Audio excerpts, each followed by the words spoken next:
ከእረፍቱ ሰዓት በከፊሉ ሰርቀው ቁርአንን ሲማሩ ልጆችን ጠብቀው አጥቢ የሆኑትም ሕፃን እያጠቡ የመስተንግዶውን ዕቃ እያጠቡ ለጾመኛ ስኬት ለቤታቸው ደስታ ከዚህ የበለጠ ምን አለ ውለታ። ለአንድ አፍታ ልናመሰግናቸው የሚገቡ ታላላቅ ባለውለታ ሰዎች አሉን። አላህ በታላቁ ቃሉ ሱረቱ ኒሳ አንቀጽ 19 ላይ እንዲህ ይላል፣ ወዓሺሩሁነ ቢልማዕሩፍ ፈኢን ከሪህቱሙሁነ ፈዐሳ አን ተክረሁ ሸይአን ወየጅዐለ አላሁ ፊህ ኸይረን ከሲራ።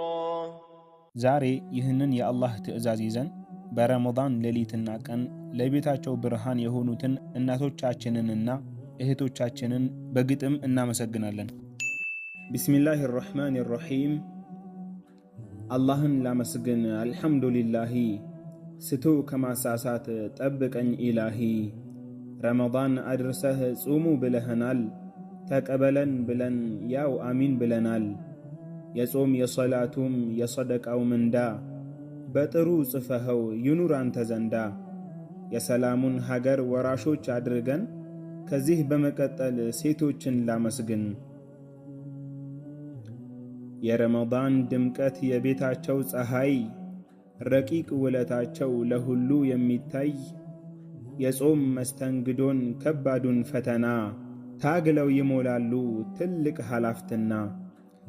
ለሁሉም እናቶች ሚስቶችም በሙሉ እህቶች ሴት ልጆች በሥራ የሚውሉ የኸይር ጀዛውን አላህ ይክፈላቸው፣ ከቅያማም ቅጣት ነፃ ይበላቸው።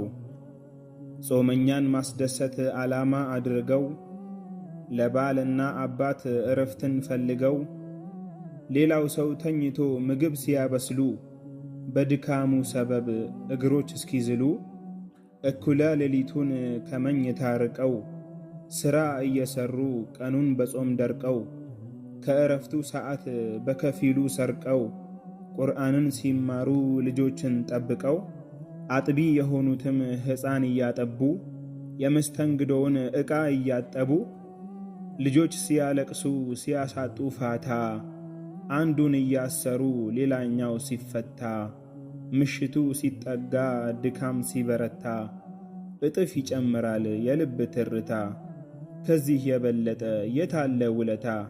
እንዲህ የሚለፋ ለሁሉ አለኝታ ለጾመኛ ስኬት